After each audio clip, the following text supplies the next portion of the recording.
Good morning people, this is Hemant Kumar, teacher of anthropology and political expert. हमारे personal life में चल रही उथल पुथल पर मैं चर्चा कर रहा हूँ। और चर्चा इसलिए नहीं कर रहा हूँ कि किसी को मुझे नीचे दिखाना है, किसी को ऊपर दिखाना है, किसी को क्लीन चिट देना है और किसी को आरोप लगाना है। मैं मानता हूँ कि 100% मेरी गलती है कुछ चीज़ों में, उसके लिए मैं पहले ही क्षमा प्रार्थना करता हूँ। परंतु मैं एक चीज़ और मानता हूँ कि देखो, किसी भी रिश्ते को चलाने के लिए दोनों तरफ से बातें होनी चाहिए। परंतु अगर कोई मान कर ही बैठा है कि नहीं, मुझे सब चीज़ें ख़त्म ही कर देना है, तो उसकी मैं स्वागत करता हूँ। हम जानते हैं कि एक तरफ से कोई चीज़ें नहीं होती है और ना ही चलता है। विगत कुछ महीनों में ये सिलसिला चल ही रहा था, और जो कुछ भी हुआ और जो कुछ भी मैंने किया, किसी के जान बचाने और किसी के भलाई के लिए मैंने जो कुछ काम किया वो किया। परंतु लोगों ने इस तरह से उसमें बातें मिला जुला कर और ऐसी चीज़ें लगा कर बताई लोगों को कि उन जो मेरा अपना था उसे लगा कि हाँ, ऐसा ही हो सकता है उसकी आंखों पे कोई ऐसी पर्दे पड़ गई हो, ऐसा चश्मा पहन लिया हो जिससे मैंने उसके लिए जितना किया उसके लिए वो कुछ नहीं। परंतु मैंने जिसके लिए जितना किया उसका दर्द मुझे अभी भी है। परंतु कुछ ऐसी परिस्थितियां बनी हैं जिसके कारण से मुझे न चाहते हुए भी इस प्रकार की वीडियो बनाना पड़ रहा है। मैं नहीं चाहता था कि इतने जल्दी हमारी दोस्ती का जो चीज़ें हैं वो ख़त्म हो। परंतु अगर सामने वाला मान कर ही बैठा है कि मुझे ख़त्म करना है, और ख़त्म क्यों करना है इसकी भी मुझे जानकारी है। वो किसी को बताने की ज़रूरत नहीं है कि मेरे से कोई अगर दोस्ती का रिश्ता अगर ख़त्म कर रहा है, वो किन कारणों से कर रहा है, ये मुझे पहले से ही अवगत है।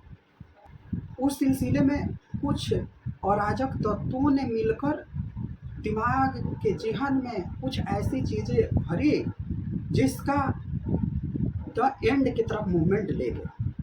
और मैं यही मानता हूँ कि जो होता है अच्छे के लिए ही होता है।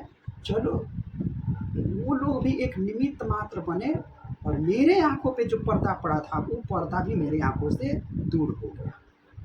सिलसिला ऐसे शुरू होता है कि जब से मैं अपने घर से आया था, पिताजी का तबीयत खराब था, बार बार मुझे हर एक चीज़ में फेलियर मिलते रहा। इसके वजह से मैं बहुत परेशान था। घर पे गया, घर पे पिताजी का परेशानी देखकर, घर की स्थिति देखकर मैं और परेशान हो गया। और मैं यहाँ पर आया तो मुझे लगा कि मेरा कोई अपना है जिससे मैं दो बातें करके अश्रु की धारा बहाकर अपनी रोग आकर मनोबल को हल्का करके फिर से अपने पढ़ाई लिखाई में आगे लग जाऊँ। परंतु यहाँ आकर देखा तो ये लगा कि भैया यहाँ तो ऑलरेडी कुछ खिचड़ी पक चुकी है, जिसके कारण से मेरे से कोई बात तक नहीं करना चाहता था और ना तो किसी ने बात किया और ना मेरे से कोई हाल चाल पूछा। जो मेरा अपना था, अपना बार बार कह रहा हूँ तो कोई गलत दिशा में ले जाएगा, मेरा दोस्त था, अपना था, उसे मैं अपना मानता हूँ, आगे भी मानूंगा। उसको मैंने बहुत आग्रह किया कि मेरी कुछ समस्या है, बैठो, मेरे से बात करो, बस 5 मिनट ही मेरे से बात कर लो। उसने नहीं किया। इस वजह से मैं बहुत ज़्यादा परेशान हूँ, क्योंकि उन लोगों की जब दुख की घड़ी थी तो मैंने बहुत साथ दिया। उन लोगों ने एक एक करके मेरे से न जाने कई वर्षों, 7-7 वर्षों, 8-8 वर्षों की सारी बातें, चीज़ें, परेशानियां बताई, और उस वजह से मेरे दिमाग में इतना उसका असर पड़ा कि मैं कुछ समझ ही नहीं पा रहा। मेरे नज़रों में न जाने कितने लोगों से नफरत हो गई उन दोनों की आपस की कहानी सुनकर कि मैं कुछ समझ ही नहीं पा रहा था। उसने कुछ और अपनी ज़िंदगी की कहानी बताई और इसने कुछ और अपनी ज़िंदगी की कहानी बताई, जिसकी वजह से मैं बहुत परेशान हूँ। और जो चीज़ें वो हुई, उन लोगों ने तो अपना चैप्टर क्लोज कर दिया, अपना मौज मस्ती से रह रहा है, मगर उस चीज़ को देखकर मुझे अपने दिल में बहुत ज़्यादा दर्द हुआ कि भैया, मैंने जिसके लिए इतना हेल्प किया और जिसको जिस मौत के कुएं से, जिस जंगल की जिस जंगल में के दलदल में वो फँस चुका था, उस इंसान को उस दलदल से मैंने बाहर निकाला। उस बात का मुझे खटक थी, उस बात का मुझे दर्द था। इसलिए मैंने उसके केयर करना चाह रहा था और उसके केयर के सिलसिले में ये चीज़ें सब मेरे से गलती हुई। और मुझे नहीं पता था कि इन लोगों की यही आदत है, किसी तीसरे को पकड़ते हैं, अपनी दुःख सुनाते हैं, फिर अपना दुःख सुनाए जब वो डाइवर्ट हो गया इंसान, फिर ये लोग मिल जाएँगे और फिर कहेंगे कि अरे नहीं, नहीं मैं तो बस अच्छा ही हूँ, उस तीसरे आदमी ने तेरे खिलाफ भड़का दिया इसलिए मैंने तुमसे बातें करना बंद कर दिया, चाहे ऐसी-ऐसी बातें की। इन लोगों का यह एक सिलसिला चल गया है, ये बहुत वर्षों से इन लोगों का ये खेला तमाशा है। ये बात मुझे पहले से जानकारी थी, परंतु मैंने सोचा कि कोई मेरे पास आया है तो उसकी मैं रक्षा करूँ। बात यहाँ पे मैं उस चीज़ का क्लोज़ कर देता हूँ। इन लोगों की मैं बात करता हूँ कि तुम लोगों ने जब से मैं घर से आया था, जैसे ही मैं चप्पल निकाल कर बाहर घर के अंदर आता था, तुम लोग क्या करते थे, मेरी चप्पल को उल्टा करके दोनों एक तरफ से उत्तर दक्षिण की तरफ रखते थे। जैसे गाँव में आंटी नहीं करती कि अगर झगड़ा किसी को करवाना है तो उसकी चप्पल पे जोड़ दो ड्रम पर। तो तुम लोगों ने वही टोटरम किया। चप्पल मेरा जैसे ही मैं घर के बाहर चप्पल दरवाजे के पास निकाल के आऊँ रूम में और रूम से जैसे बाहर जा रहा था, देख रहा हूँ कि दोनों चप्पल ऐसे एकदम बराबर उत्तर दक्षिण की दिशा में पड़ा है। ये चीज़ें मैं कई दिनों से नोटिस कर रहा था, तो मैं समझ रहा था कि हो सकता है कि कहीं चप्पल ऐसे सीधा खड़ा करके रखता हूँ अपने आप गिर जाता है, मगर नहीं। ये चलो एक बार हो गया, 2 बार हो गया, मैं कुछ समझा नहीं। फिर दिन था संडे का रात, उस दिन जो कुछ भी हुआ उसको मैं पूरी ज़िंदगी नहीं भूलूँगा। संडे की रात में मुझे एंग्ज़ायटी अटैक आया, मैं बहुत परेशान हूँ। मैंने पहले अपनों से हेल्प माँगा, मेरे अपनों ने हेल्प नहीं की। इतनी सीने में दर्द, यहाँ पे सीने में दर्द हो रही थी, इतना एंग्ज़ायटी मुझे अटैक आया था। हॉस्पिटल में गया, हॉस्पिटल के डॉक्टर ने कुछ नहीं कहा, कहा कि इसको ओवरथिंकिंग करने की वजह से परेशानी है। दवा लिखा नहीं, लेकिन किसी ने दवा नहीं खरीदा और भी चीज़ें की, नहीं हुई। फिर मैं उस दिन आया, पूरी रात नहीं सोया, पूरी रात बेचैन रहा। जब इंजेक्शन के 2-3 इंजेक्शन उसने लगाए थे, उस इंजेक्शन के वजह से मुझे बहुत गहरी नींद पड़ी। फिर सुबह किसी ने मेरा दरवाज़ा खटखटाया और ऐसी चीज़ें कहा जिसको मैं सह नहीं पाया और फिर से मुझे एंग्ज़ायटी अटैक आ गया। फिर मैं कुछ सोचता समझता, इससे अच्छा लगा कि मैं अपने पुराने जो दोस्त हैं मेरे उसके पास चले गया। फिर मैं अपने पुराने दोस्त के पास गया, उसके परिवार वाले मेरा स्थिति देखकर मुझे समझ नहीं पाए कि आखिर ऐसा क्या हुआ। फिर मैंने अपनी प्रॉब्लम बताई। मुझे कई दिनों से बार-बार एंग्ज़ायटी अटैक आ रहा था। वहाँ पे सबके समझाने बुझाने के बाद भी मैं पूरी रात सो नहीं पा रहा था। 3-4 दिन तक मैं सो नहीं पा रहा था। दिन में भी नहीं सो रहा था, खा नहीं पाता, कुछ नहीं। फिर उन लोगों ने किसी-किसी अपने पर्सनल डॉक्टर से बातें की, सारी चीज़ें बताई। फिर डॉक्टर ने कहा कि इसको जो दर्द लगा है, वो सीने में दर्द लगा है, इसको कोई बीमारी नहीं है। इसको एंग्ज़ायटी अटैक आ रहा है। इसको कहीं हिली स्टेशन पे लेके जाओ, हिल जगह पे लेके जाओ, इसको कहीं घुमाने लेके जाओ, इसका डाइवर्ट करो ना। फिर इतने परेशानी के बाद उन लोगों ने मेरा बहुत केयर किया, मेरी बहुत सेवा की। फिर उन लोगों ने अपनी सारी चीज़ें पढ़ाई-लिखाई छोड़कर मुझे हिली स्टेशन पर ले गए। मुझे ले जाकर वहाँ पे बहुत माइंड डाइवर्ट किया।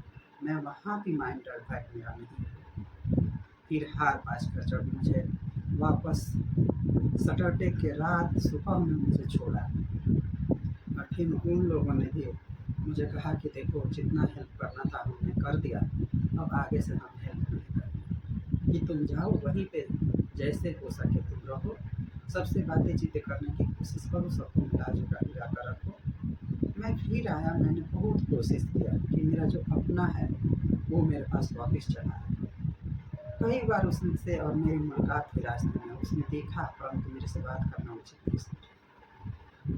और फिर वही चीज़ें, वही सिलसिला चल रही थी कि वो आता, सब किसी से बातें करता, सबसे एंजॉयमेंट करता, सबसे हँसी ठिठोली करता और मेरे से बात नहीं करता। इस बात का मुझे बहुत दर्द था। इस बात का दर्द इसलिए था कि हमने देखो इतने वर्षों तक एक थाली में खाया, इतने प्यार मोहब्बत दोस्ती वाला रहा, ऐसी-ऐसी चीज़ें शेयर किया, ऐसी-ऐसी बातें की, बहुत अच्छे से रहा, खुशीपूर्वक रहा, सब चीज़ अच्छा था। और कोई इंसान इतनी जल्दी बदल जाए तो भाई दर्द तो होगा ना।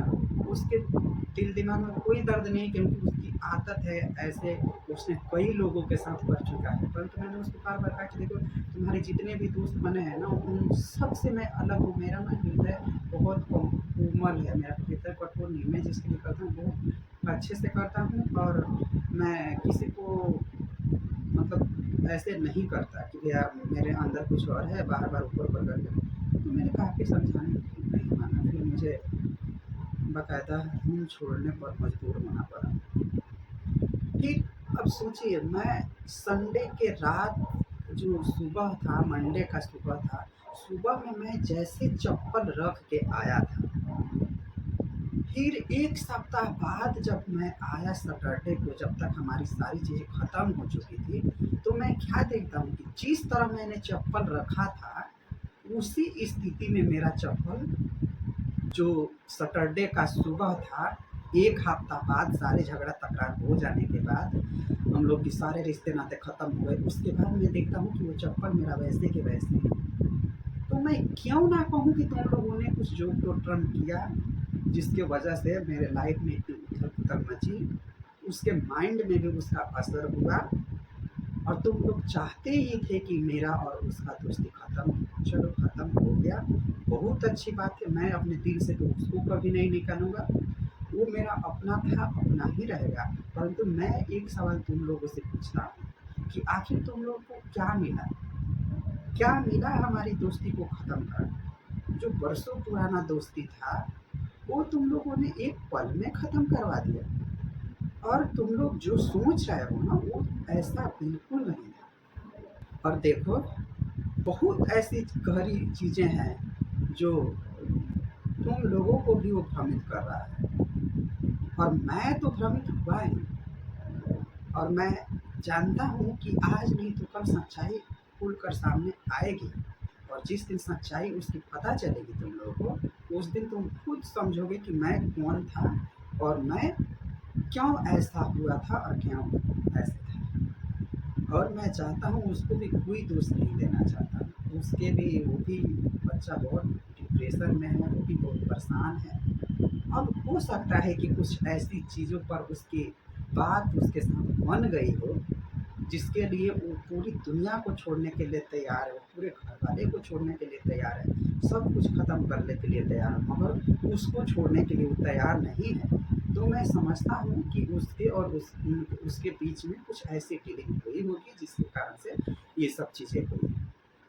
और मैं तो ये समझता हूँ कि अब चलो, उस दोस्ती का जो रिश्ता था वो ख़त्म पूरी तरह से करते हैं, ऐसे आधा-आधा करके ख़त्म नहीं करते हैं, चैप्टर एंड ही करते हैं।